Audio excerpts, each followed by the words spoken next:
The Crown's Secret. Part 1. Lady Isabel Thornwick had always been the perfect royal consort. For 15 years she stood beside King Edmund of Valdoria with grace and dignity, attending state functions and charity events with a smile that never wavered.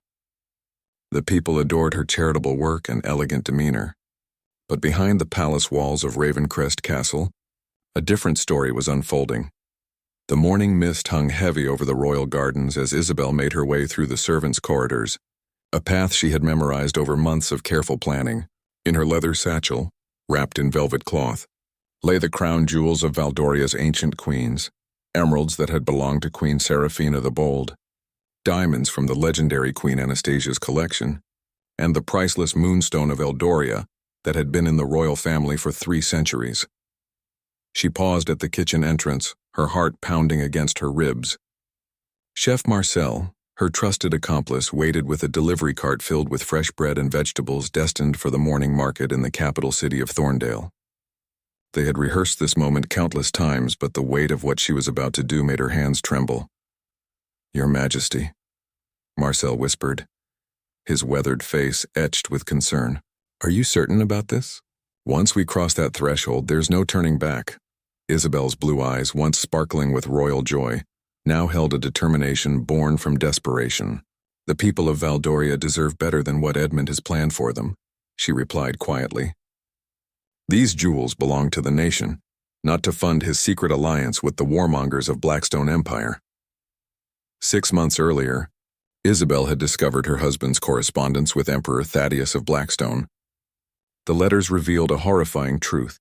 Edmund planned to sell the crown jewels to finance a joint military campaign that would devastate neighboring peaceful kingdoms. The gold would buy weapons, the diamonds would purchase mercenary armies, and the sacred moonstone would be melted down to forge cursed blades. Marcel lifted the false bottom of his cart, revealing a hidden compartment lined with soft moss. Isabel carefully placed each jewel inside, her fingers lingering on the moonstone. According to legend, it held the power to protect Valdoria from its enemies, but only when worn by a ruler with a pure heart. Edmund had lost that purity long ago. As they moved through the castle's lower levels, Isabel reflected on how she had first suspected something was amiss. Edmund had become increasingly secretive, meeting with strange advisors who spoke in hushed tones about conquest and expansion.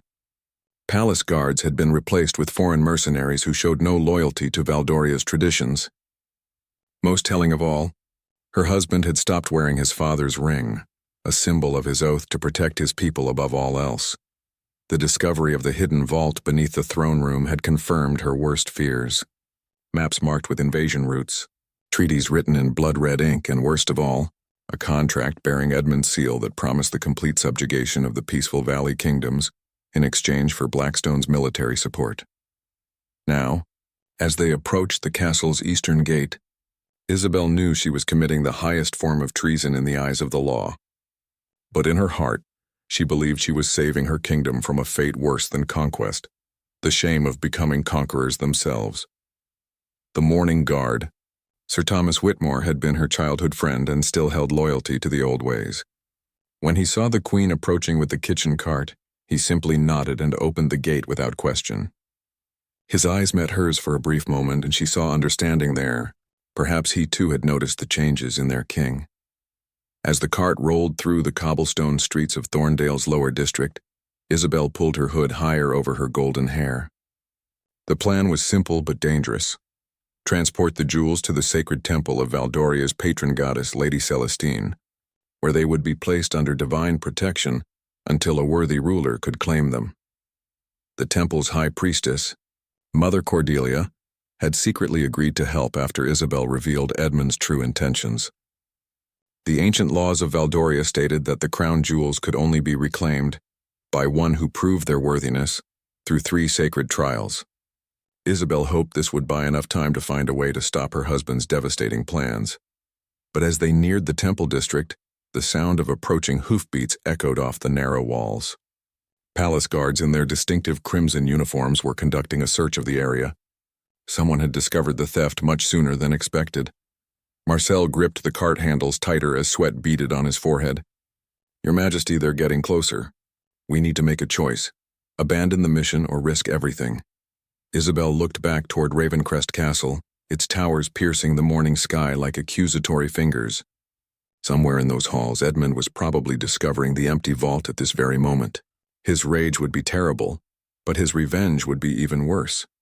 She thought of the innocent children in the Valley Kingdoms who would suffer if those jewels funded Edmund's war machine. She thought of the mothers who would lose their sons to pointless battles. She thought of the legacy of peace that Valdoria's ancestors had built over centuries. "We continue," she whispered firmly, "whatever the cost." The Crown Secret. Part 1. Lady Isabel Thornwick had always been the perfect royal consort. For 15 years she stood beside King Edmund of Valdoria, with grace and dignity, attending state functions and charity events with a smile that never wavered. The people adored her charitable work and elegant demeanor. But behind the palace walls of Ravencrest Castle, a different story was unfolding. The morning mist hung heavy over the royal gardens as Isabel made her way through the servants' corridors, a path she had memorized over months of careful planning.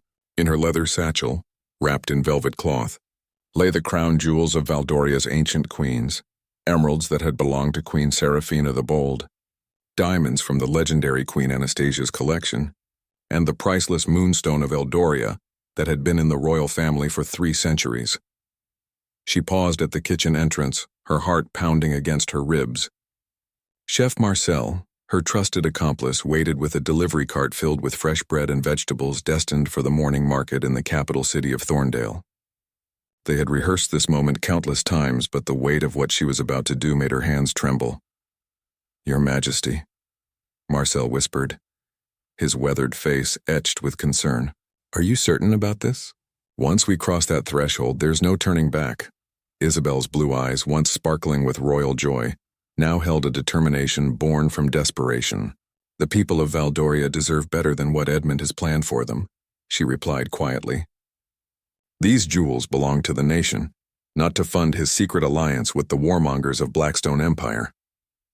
6 months earlier, Isabel had discovered her husband's correspondence with Emperor Thaddeus of Blackstone.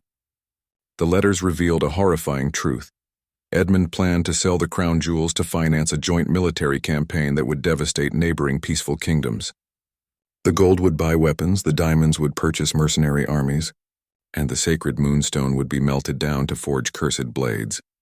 Marcel lifted the false bottom of his cart, revealing a hidden compartment lined with soft moss. Isabel carefully placed each jewel inside, her fingers lingering on the moonstone. According to legend, it held the power to protect Valdoria from its enemies, but only when worn by a ruler with a pure heart. Edmund had lost that purity long ago. As they moved through the castle's lower levels, Isabel reflected on how she had first suspected something was amiss. Edmund had become increasingly secretive, meeting with strange advisors who spoke in hushed tones about conquest and expansion. Palace guards had been replaced with foreign mercenaries who showed no loyalty to Valdoria's traditions. Most telling of all, her husband had stopped wearing his father's ring, a symbol of his oath to protect his people above all else. The discovery of the hidden vault beneath the throne room had confirmed her worst fears. Maps marked with invasion routes, treaties written in blood-red ink, and worst of all, a contract bearing Edmund's seal that promised the complete subjugation of the peaceful Valley Kingdoms in exchange for Blackstone's military support. Now, as they approached the castle's eastern gate, Isabel knew she was committing the highest form of treason in the eyes of the law. But in her heart, she believed she was saving her kingdom from a fate worse than conquest, the shame of becoming conquerors themselves. The Morning Guard. Sir Thomas Whitmore had been her childhood friend and still held loyalty to the old ways. When he saw the Queen approaching with the kitchen cart, he simply nodded and opened the gate without question. His eyes met hers for a brief moment, and she saw understanding there. Perhaps he too had noticed the changes in their king. As the cart rolled through the cobblestone streets of Thorndale's lower district, Isabel pulled her hood higher over her golden hair. The plan was simple but dangerous. Transport the jewels to the sacred temple of Valdoria's patron goddess, Lady Celestine, where they would be placed under divine protection until a worthy ruler could claim them. The temple's high priestess, Mother Cordelia, had secretly agreed to help after Isabel revealed Edmund's true intentions. The ancient laws of Valdoria stated that the crown jewels could only be reclaimed by one who proved their worthiness through 3 sacred trials. Isabel hoped this would buy enough time to find a way to stop her husband's devastating plans. But as they neared the temple district, the sound of approaching hoofbeats echoed off the narrow walls. Palace guards in their distinctive crimson uniforms were conducting a search of the area. Someone had discovered the theft much sooner than expected. Marcel gripped the cart handles tighter as sweat beaded on his forehead. "Your Majesty, they're getting closer. We need to make a choice. Abandon the mission or risk everything." Isabel looked back toward Ravencrest Castle, its towers piercing the morning sky like accusatory fingers. Somewhere in those halls, Edmund was probably discovering the empty vault at this very moment. His rage would be terrible, but his revenge would be even worse. She thought of the innocent children in the Valley Kingdoms who would suffer if those jewels funded Edmund's war machine. She thought of the mothers who would lose their sons to pointless battles. She thought of the legacy of peace that Valdoria's ancestors had built over centuries. "We continue," she whispered firmly, "whatever the cost." The Crown's Secret, Part 3, The Dungeons Beneath Ravencrest Castle, had not held a royal prisoner in over 2 centuries. As Isabel was led down the spiraling stone steps, her chains echoing against the damp walls, she wondered if these same cells had once housed other queens who had dared to oppose their king's will. The cell they placed her in was barely large enough for a horse stall. A thin mattress of straw lay on the stone floor, and a small barred window near the ceiling allowed only the faintest trace of sunlight to penetrate the gloom. The guards locked her door with 3 separate keys, following King Edmund's paranoid instructions to the letter. Captain Blackthorne remained after the other guards departed. His weathered face showed conflict as he looked at the woman who had once awarded him his knighthood for valor in defending Valdoria's borders against bandits. "Your Majesty," he said quietly, "King Edmund has commanded me to extract the location of the jewels by any means necessary. But I remember the oath I swore to protect the royal family. Tell me where they are, and I will ensure your confinement remains comfortable." Isabel sat on the straw mattress with all the dignity she could muster. "Roderick, you've served this kingdom faithfully for 20 years. In your heart, do you truly believe I would steal from Valdoria for personal gain?" The captain's hand moved instinctively to the scar on his left arm, a wound he had received while protecting Isabel from assassins during their diplomatic mission to the eastern provinces 5 years earlier. "No, Your Majesty, I do not believe that." "Then help me save our kingdom from a war that will destroy everything our ancestors built." Before Blackthorne could respond, heavy footsteps echoed down the corridor. King Edmund appeared, flanked by 2 foreign advisors whose dark clothing and pale skin marked them as emissaries from the Blackstone Empire. The king's face was twisted with rage, his usually perfect royal appearance disheveled from hours of searching the castle for his missing treasures. "Leave us," Edmund commanded Blackthorne, who bowed reluctantly and withdrew. Edmund studied his wife through the iron bars like she was some fascinating but dangerous creature. His brown eyes, once warm with love, now held only cold calculation. 15 years of marriage, Isabel. 15 years of sharing my bed, my crown, my kingdom. And this is how you repay me? By trying to prevent you from becoming a tyrant?" She replied evenly. "Yes, Edmund. This is exactly how I repay you." One of the Blackstone advisors, a thin man with silver hair named Lord Cassius Vex, stepped forward. "Your Majesty, perhaps the Queen would be more cooperative if she understood the consequences of her actions." The Emperor grows impatient. "Without the promised funding, our alliance becomes unstable." Edmund's jaw tightened. The alliance with Blackstone had been his idea, born from his growing obsession with expanding Valdoria's borders. Emperor Thaddeus had promised him vast territories in exchange for military support, but the cost had been steeper than Edmund initially realized. The crown jewels were meant to be his down payment on a future empire. "Where are they, Isabel?" Edmund's voice carried a dangerous edge. "The emeralds, the diamonds, the moonstone. I know you haven't left the capital, and my men have searched every inch of the castle. They're somewhere you'll never find them," she answered truthfully. "Somewhere protected by laws older than your crown." The second advisor, a woman with iron-gray hair called Lady Morgana Thorne, whispered something in Edmund's ear. His expression darkened further. "Very well," the king said. "Since you refuse to cooperate willingly, we'll try a different approach. Guards! 6 guards entered the corridor, dragging a struggling figure between them. Isabel's heart nearly stopped when she recognized Marcel, the loyal cook who had risked everything to help her. His face was bruised and his clothes were torn from rough handling. "Marcel," she gasped, rising to her feet. "Your Majesty," Marcel managed to say before one of the guards struck him across the face. "I told them nothing." Edmund smiled coldly. "He doesn't need to tell us anything, my dear wife. He merely needs to suffer until you decide to be reasonable." Lord Vex produced a set of cruel-looking instruments from a leather satchel. "The Emperor's interrogators have taught me many interesting techniques for extracting information. Shall we begin with the fingers, or would you prefer we start with something more visible?" Isabel gripped the iron bars of her cell until her knuckles turned white. "You monster! Marcel is innocent. He was just following my orders." "Then tell me where my jewels are and his suffering ends," Edmund replied with chilling indifference.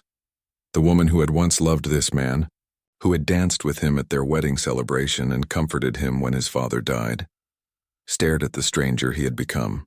Power and greed had corrupted him so completely that he was willing to torture an innocent servant to get what he wanted. "Even if I told you," she said carefully, "you couldn't retrieve them. They're sealed away by ancient magic that only responds to worthy rulers." Lady Thorne laughed harshly. "Magic, how quaint. The old ways are dead, Your Majesty. This is the age of steel and strategy." But Lord Vex looked troubled. "My lord, if the Queen speaks truth about ancient protections, we may need to reconsider our approach. The Blackstone Empire has encountered such barriers before." "They are difficult to overcome by force," Edmund waved dismissively. "Superstitious nonsense.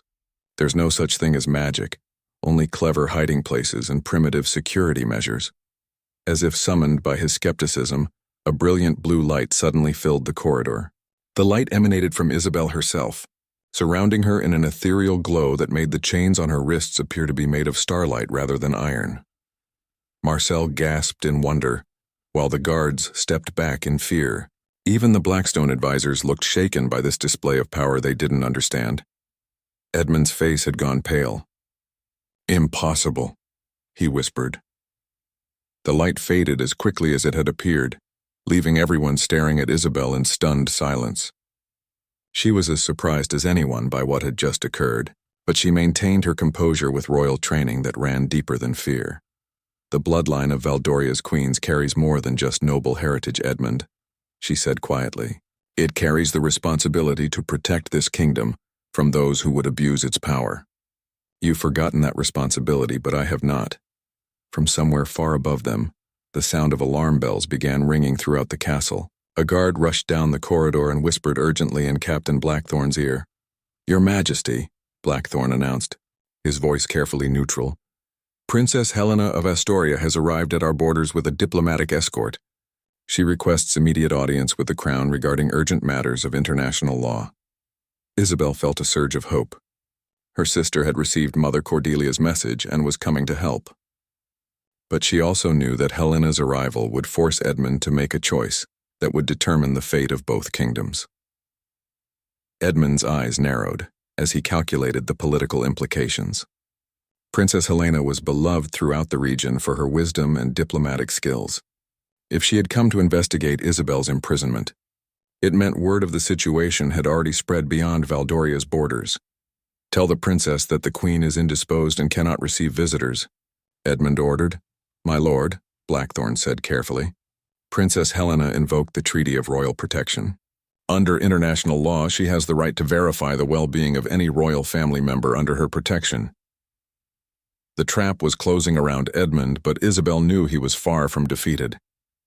A desperate king was often the most dangerous kind. The crown secret, Part 4 Princess Helena of Astoria, had always been the more politically astute of the two sisters. While Isabel had focused on charitable works and cultural pursuits, Helena had spent her youth studying international law, military strategy, and the delicate art of diplomatic negotiation. Now, as she rode through the gates of Ravencrest Castle with her carefully chosen escort, every lesson of her royal education was about to be tested. Her entourage was small but strategically selected. Sir Marcus Goldenheart, the most respected knight in the Eastern Kingdoms, rode at her right side. His reputation for honor was so legendary that even Edmund wouldn't dare harm him without facing international consequences. Lady Vivian Fairfax, the renowned scholar of ancient law, accompanied them to provide legal authority for their mission. Behind them rode 20 knights from various allied kingdoms, each representing a different royal house that would demand answers if anything happened to their representatives. King Edmund met them in the castle's great hall, surrounded by his own advisors and guards. He had changed from his dungeon attire into his most impressive royal robes, attempting to project an image of strength and legitimacy. The Blackstone advisors stood in the shadows, their presence a silent reminder of the foreign influence now shaping Valdoria's policies. "Sister Helena," Edmund said with forced warmth, spreading his arms in a gesture of welcome. "What an unexpected pleasure. To what do we owe this diplomatic visit?" Helena studied her brother-in-law with eyes that missed nothing. She noted the tension in his shoulders, the way his guard stood ready for trouble, and most telling of all, the absence of Isabel from what should have been a formal reception. "I've come to see my sister," Helena replied simply. "Reports have reached Astoria suggesting that Queen Isabel may be in distress." "Reports?" Edmund's laugh sounded hollow in the vast hall. "I'm afraid there's been some misunderstanding. The Queen is simply indisposed with a minor illness. Nothing that requires international concern." Sir Marcus stepped forward, his hand resting casually on his sword hilt. "Your Majesty, we would be honored to convey our wishes for the Queen's swift recovery in person. Surely a brief visit would not tax her strength unduly."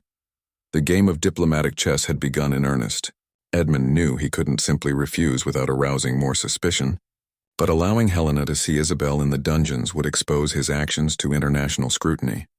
"Perhaps tomorrow would be better," Edmund suggested. "The Queen is resting now, and I wouldn't want to disturb her recovery." Lady Vivian spoke up, her voice carrying the authority of decades spent studying royal protocol. "Your Majesty, under the Treaty of Royal Protection signed by your own father, immediate access must be granted when the well-being of a royal family member is in question. The princess has invoked this right, and by law it cannot be delayed." Edmund's facade began to crack. "The Queen is not in danger, Lady Fairfax. She is simply confined to her chambers for her own protection." "Confined?" Helena's voice grew sharp. "What exactly does my sister need protection from?" Before Edmund could answer, a commotion erupted in the courtyard outside. Through the great hall's windows they could see smoke rising from the direction of the sacred temple. Captain Blackthorne burst into the hall, his face grim with urgent news. "Your Majesty," he announced breathlessly, "there's been an incident at the temple. The building is on fire and Mother Cordelia is missing." Helena's heart raced. The temple was where Isabel had hidden the jewels. If Edmund had ordered an attack on sacred ground, it would be an act of unprecedented sacrilege that would unite all the neighboring kingdoms against him. Edmund's expression revealed nothing, but Lord Vex stepped forward from the shadows. "How unfortunate," the Blackstone advisor said smoothly. "Perhaps the elderly priestess was careless with her ceremonial candles." Sir Marcus's eyes narrowed. He had fought alongside Mother Cordelia during the border wars 20 years ago, and knew she was far too experienced to cause such an accident. "Strange how fires seem to break out whenever important evidence needs to disappear," he observed coldly. The tension in the hall became palpable. Helena realized that the situation was far worse than she had imagined. Edmund wasn't just holding her sister prisoner. He was systematically destroying anything that could expose his plans. "I demand to see Queen Isabel immediately," Helena declared, her voice carrying the full authority of her royal position. "If she is truly ill, then she needs proper medical attention from physicians, I trust." Edmund's patience finally snapped. "You demand?" he roared. "You come into my kingdom and make demands of me? Perhaps you've forgotten that this is Valdoria, not Astoria. And perhaps you've forgotten that your wife is my sister," Helena shot back, "and that her safety is protected by treaties signed in your father's blood." The standoff might have continued indefinitely, but a new voice cut through the tension like a blade through silk. "There will be no need for further demands or threats." Everyone turned to see a figure emerging from the castle's main staircase. It was Isabel, but not as they had ever seen her before. Her hair flowed freely around her shoulders, seeming to move with its own wind. Her simple prison dress had been replaced by robes of pure white that seemed to glow with inner light. Most startling of all, her eyes now held flecks of silver that hadn't been there before. "Isabel!" Helena gasped, rushing toward her sister. The guards moved to intercept, but Isabel raised her hand and they froze in place as if turned to stone. Edmund himself seemed unable to move, staring at his wife with a mixture of fear and fascination. "How did you escape the dungeons?" he managed to whisper. Isabel smiled sadly. "The same way our ancestors protected this kingdom for centuries, Edmund. Through power you've chosen to forget."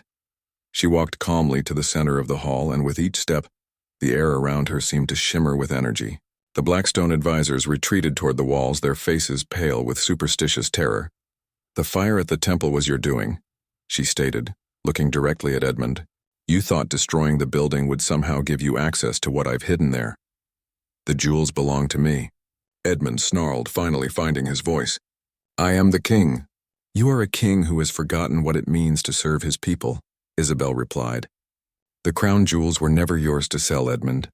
They belong to Valdoria itself, held in trust by rulers who proved themselves worthy." Lady Vivian stepped forward, her scholarly mind racing to understand what she was witnessing. "Your Majesty, are you saying that the legends of the ancient queens are true? That the bloodline carries actual magical abilities?" "Not magical," Isabel corrected gently. "Blessed. By the same goddess who watches over this land and judges the hearts of those who would rule it." Sir Marcus knelt suddenly, followed by Helena and the rest of her diplomatic party. Even some of Edmund's own guards began to lower their weapons, recognizing the divine authority that now emanated from their queen. But Edmund remained standing, his face twisted with rage and denial. "I don't believe in ancient curses or goddess blessings. This is some trick, some illusion designed to make me look weak." "Then you are welcome to test that belief," Isabel said calmly. "But know that the path you've chosen leads only to darkness. For yourself and for our kingdom. The confrontation between husband and wife, between old power and new corruption, was about to reach its climax, and in the balance hung the fate of not just Valdoria, but all the peaceful kingdoms that surrounded it. The Crown Secret, Part 5.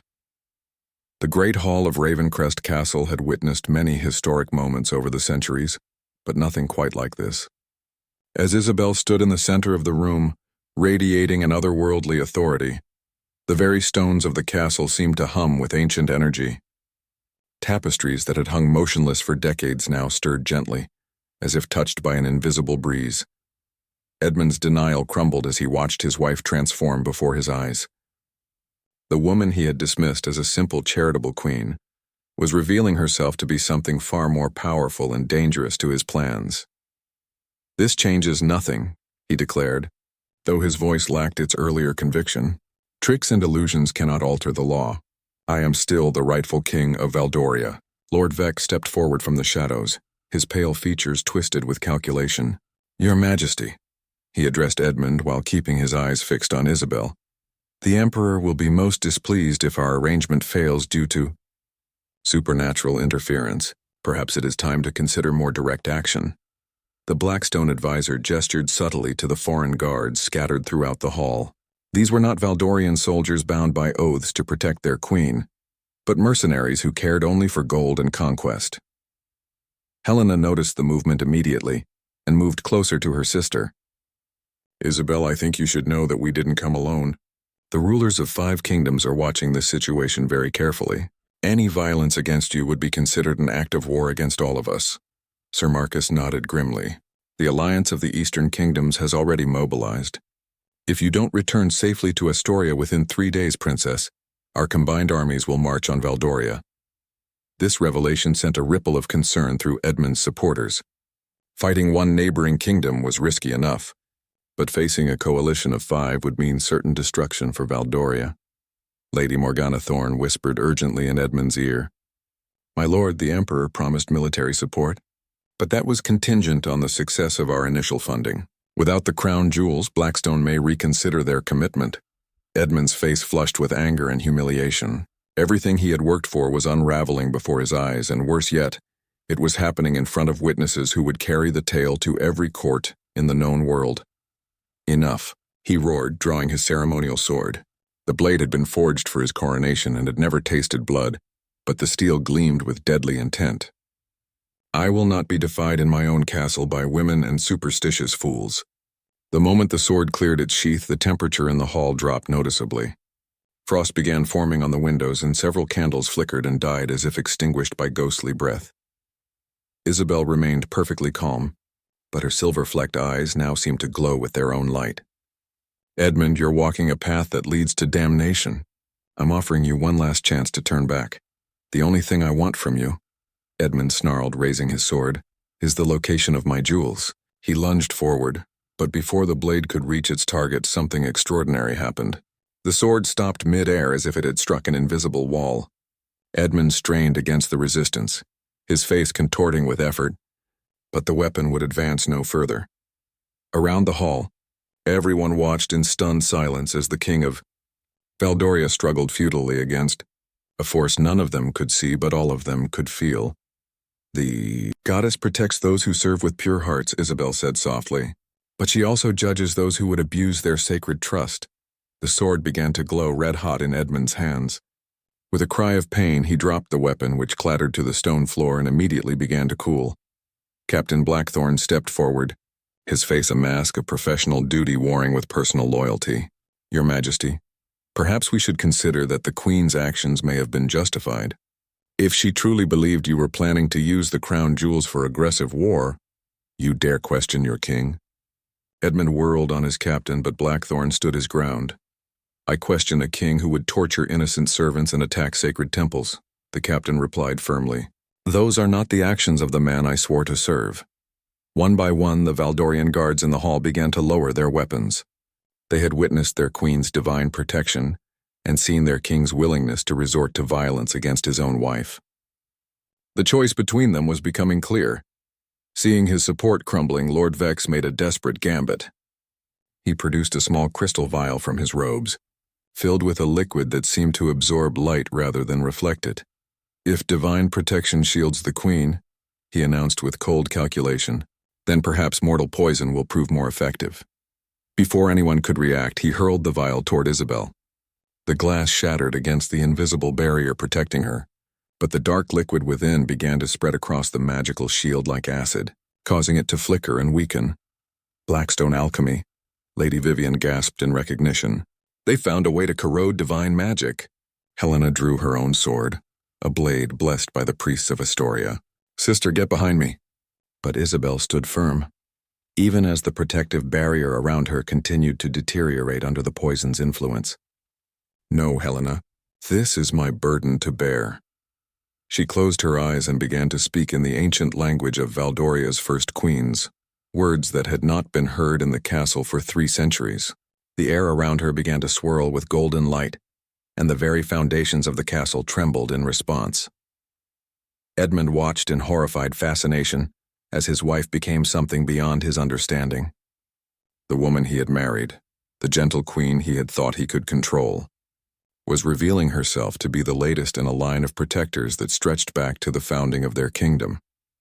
"You always wondered why your father chose me over all the other noble daughters," Isabel said, her voice carrying harmonics that seemed to come from the stones themselves.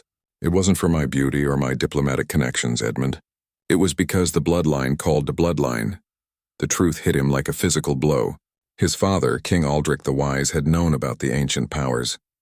The marriage between Edmund and Isabel hadn't been just a political alliance. It had been an attempt to ensure that Valdoria would always have a protector on the throne. "Father never told me," Edmund whispered, his anger giving way to something that might have been grief. "Because he hoped you would never need to know," Isabel replied sadly. "He believed that peace would last, that the old threats would never return. But power corrupts, Edmund, and you've proven that even a good man can lose his way." The Blackstone poison continued to eat away at her magical defenses, but Isabel seemed strangely calm about her approaching vulnerability. Around the hall, her supporters prepared for a final, desperate battle against the foreign mercenaries. But before violence could erupt, a new voice echoed through the chamber. Young, clear, and absolutely fearless. "Stop! All of you, just stop!" Everyone turned to see a boy of perhaps 16 years rushing into the hall.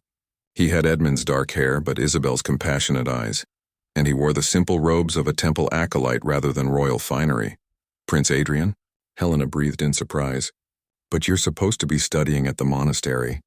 The prince, Edmund and Isabel's son, who had been sent away to study theology when the tensions in the kingdom began to rise, strode into the center of the conflict with the confidence of someone who had inherited the best qualities of both his parents. Felt the call, he announced, looking directly at his mother. The same call that woke the ancient queens when their kingdoms were in danger. Edmund stared at his son in shock. Adrian, what are you doing here? This is no place for the future king of Valdoria? Adrian interrupted. Father, I know what you've been planning. The whole monastery knows. Mother Cordelia sent word before the temple burned. He turned to address the entire assembly, his young voice carrying an authority that surprised everyone present. My father has forgotten the sacred duty of our family, but I have not, and I invoke the ancient right of royal succession in times of crisis. Lady Vivian's eyes widened as she recognized the legal precedent. The law of divine mandate, she whispered. If a crowned heir demonstrates the blessing of the goddess while the current ruler acts against the kingdom's interests, then the succession can pass immediately, Adrian finished. I've spent 3 years studying every law and legend of our kingdom, and I know that I have the right to challenge my father's rule. The golden light that had surrounded Isabel began to flow toward her son, as if recognizing him as the rightful heir to the ancient powers. Edmund watched in devastation as everything he had built for himself transferred to the boy he had sent away to keep him safe from the corruption of court politics. This is impossible, Lord Vex snarled. A child cannot stop the march of empires. But as Adrian's eyes began to glow with the same silver light that his mother possessed, the Blackstone advisor took an involuntary step backward. The young prince was not just claiming his birthright, he was proving it before the eyes of all assembled. The Crown Secret, Part 6. The transformation of Prince Adrian from monastery student to divine heir sent shockwaves through the assembled crowd. The golden light that now surrounded him pulsed with the rhythm of a heartbeat, and ancient symbols began appearing in the air around his form. The same symbols carved into the foundation stones of Ravencrest Castle. When it was first built 4 centuries, Edmund staggered backward as if physically struck. Watching his son claim powers he himself had never possessed was devastating enough, but seeing the boy's obvious righteousness made his own corruption all the more apparent. Adrian, he whispered hoarsely, you don't understand the complexities of ruling a kingdom. The world has changed. We need allies like Blackstone to survive. The young prince turned to face his father with eyes that held wisdom far beyond his 16 years.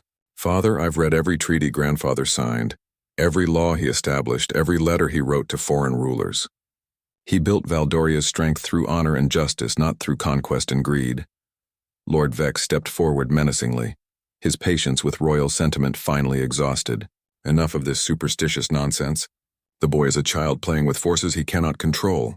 He raised his hand and dark energy began swirling around his fingers. Blackstone sorcery designed to counter the ancient magic of Valdoria's royal line. The temperature in the hall plummeted as 2 opposing magical forces prepared to clash, but before either could strike, Captain Blackthorn's voice rang out with military authority. By the ancient laws of Valdoria, I call for trial by combat. Prince Adrian's claim to the throne must be tested in honorable battle. The declaration changed everything. Trial by combat was an ancient right that even Edmund could not deny, without losing what remained of his legitimacy. But it also meant that Adrian would have to face a champion in mortal combat to prove his worthiness. Lady Morgana Thorne smiled coldly. An excellent suggestion, Captain. The Blackstone Empire accepts this challenge on behalf of King Edmund. She gestured to the largest of the foreign mercenaries, a giant of a man named Gorok the Crusher, whose scarred arms were thicker than most men's torsos. The mercenary stepped forward with a grin that revealed teeth filed to points, a barbaric practice common among Blackstone's elite soldiers. Helena started to protest, but Adrian raised his hand calmly. I accept the challenge, he announced, causing gasps throughout the hall.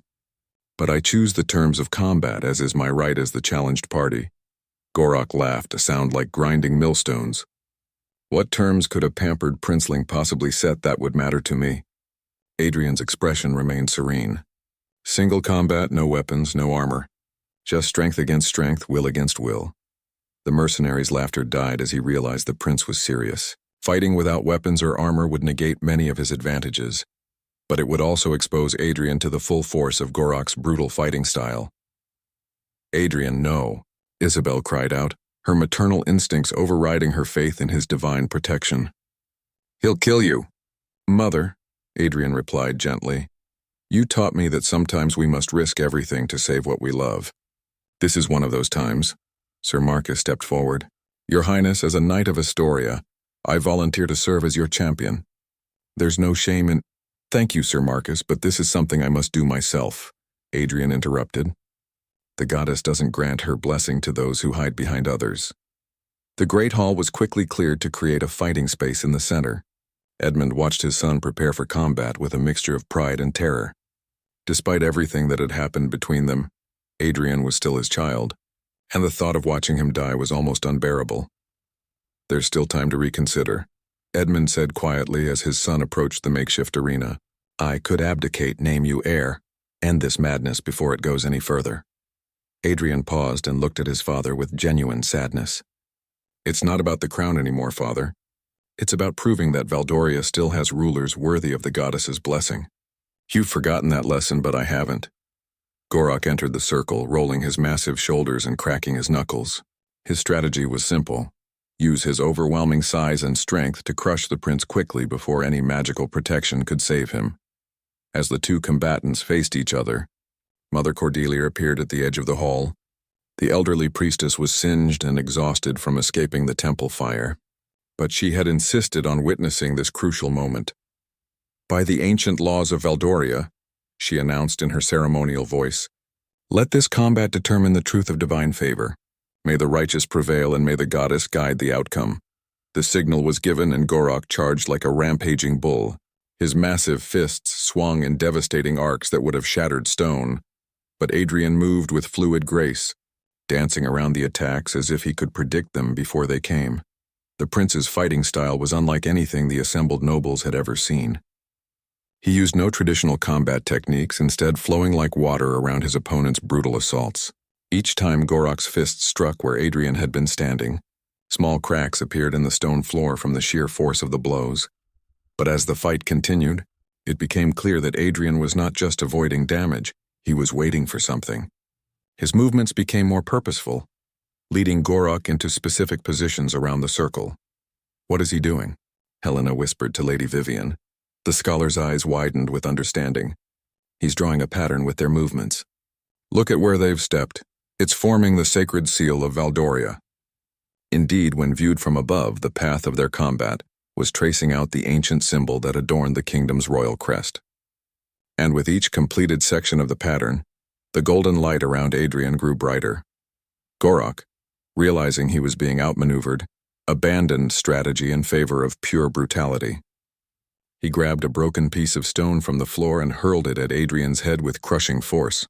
The projectile struck an invisible barrier and disintegrated harmlessly. The completed sacred seal beneath their feet now blazed with divine light, and Adrian stood at its center like an avatar of righteous power. Impossible, Lord Vex snarled. No royal line has wielded such power for centuries. Perhaps, Adrian replied calmly, but then again, no royal line has been tested like this for centuries.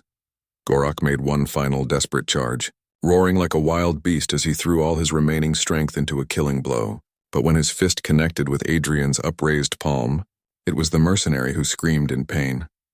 The divine energy surrounding the prince flowed through the point of contact, and Gorok collapsed to his knees, his hand smoking from the contact with pure divine power. I yield, the mercenary gasped, clutching his burned hand to his chest. I yield to the rightful king. A stunned silence fell over the great hall. Then one by one the Valdorian guards began to kneel. Captain Blackthorn was first, followed by the castle servants and finally even some of Edmund's own advisors. The trial by combat was over, and Adrian had proven his divine right to rule. But the most important test still lay ahead. What would he do with the power he had just claimed? The Crown's Secret, Part 7. In the aftermath of Adrian's divine victory, the great hall of Ravencrest Castle fell into a profound silence. The golden light that had blazed around the young prince during combat now settled into a gentle glow that seemed to emanate from within him rather than around him. The sacred seal beneath his feet faded but left behind a permanent mark etched into the ancient stones, a reminder that the old powers had returned to Valdoria. Edmund stood frozen in place, watching his son with a mixture of awe and devastation. The crown that he had worn for 15 years suddenly felt heavy on his head. No longer a symbol of rightful authority, but a burden he was no longer worthy to bear. "Father," Adrian said softly, his voice carrying none of the triumph one might expect from a victorious challenger. Instead, there was only compassion and sadness. "I don't want to take your crown from you. I want to help you remember why you deserved to wear it in the first place." The Blackstone advisors exchanged worried glances.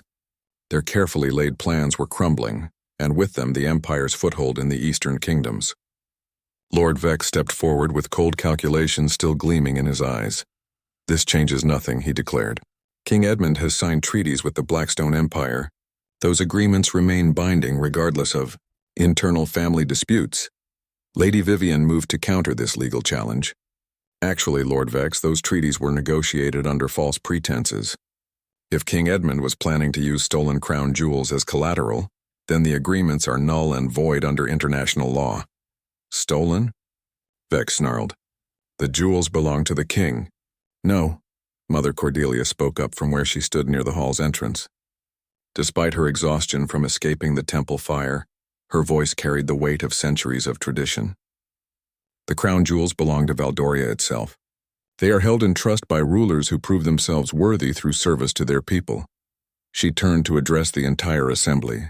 "Prince Adrian has passed the first trial, that of courage in the face of overwhelming odds. But there are 2 more trials that must be completed before he can truly claim the ancient birthright." Isabel nodded, understanding the implications. "The trials of wisdom and sacrifice," she said quietly. "The same trials that every true ruler of Valdoria must face." Adrian looked at his mother with newfound respect. "You've already passed them all, haven't you? That's how you were able to protect the jewels and channel the goddess's power." "The trials never truly end," Isabel replied. "Each day, each decision, each choice between self-interest and duty is another test. Your father passed them once long ago, which is why he was able to claim the crown. But power has a way of making us forget our purpose." Edmund finally found his voice, though it came out as barely more than a whisper.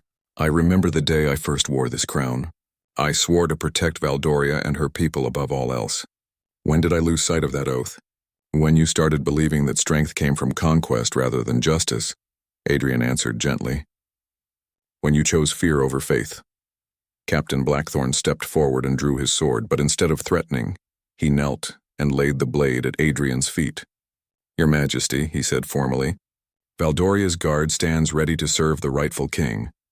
The gesture was both an acknowledgement of Adrian's victory and a clear signal to the Blackstone representatives that their influence was at an end.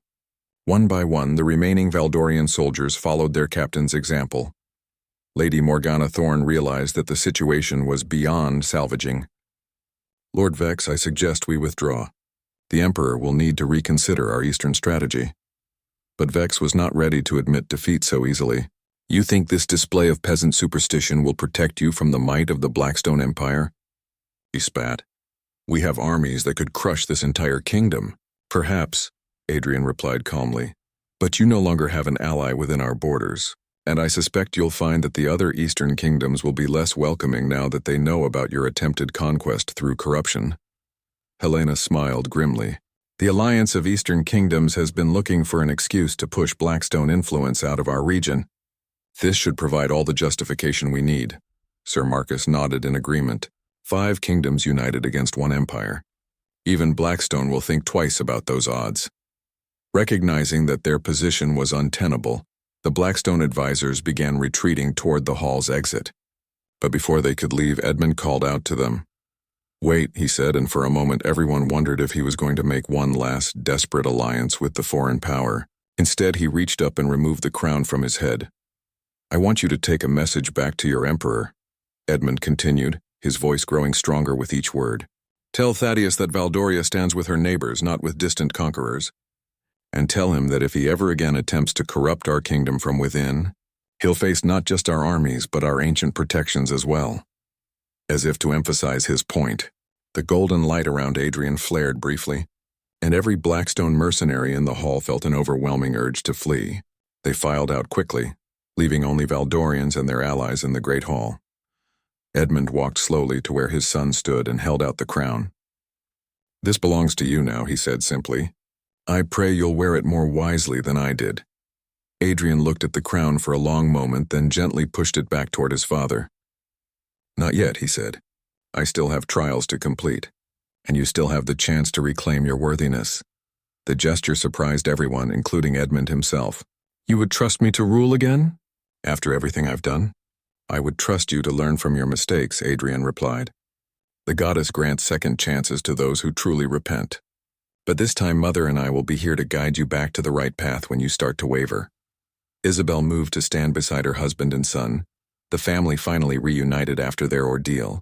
"The crown jewels will remain under divine protection until we're certain they'll never again be used for conquest," she announced. "But they will return to the royal treasury when our kingdom proves itself worthy once more." Mother Cordelia smiled through her exhaustion. "The sacred temple can be rebuilt," she said, "and with it the ancient traditions that have protected this land for so long." As the assembly began to disperse, Helena approached her sister. "You've all been through so much," she observed. "Are you certain this family can heal from what's happened here?" Isabel looked at her husband, who was listening intently as their son explained the true history of Valdoria's protective magic, and then at Adrian, whose wisdom seemed to grow with each passing moment. "Love can overcome even the deepest corruption," she said finally. "But it takes time, patience, and the courage to face the truth about ourselves. Today was just the beginning of our real work." Outside the castle walls, the sun was setting over a kingdom that had been forever changed. The people of Valdoria would wake tomorrow to find their monarchy transformed, their ancient heritage restored, and their future secured not through conquest but through the return of wisdom and justice to their throne. And in the depths of the sacred temple's ruins, the hidden vault glowed softly with protective light, keeping the crown jewels safe until the day when they would once again grace rulers worthy of their trust. The crown's secret had been revealed not as a simple tale of theft and betrayal, but as the story of a family's redemption and a kingdom's return to its true values. The trials of rulership would continue, as they always had. But now at least Valdoria faced them with the guidance of the ancient wisdom that had protected their land since its founding. And that perhaps was the greatest treasure of all.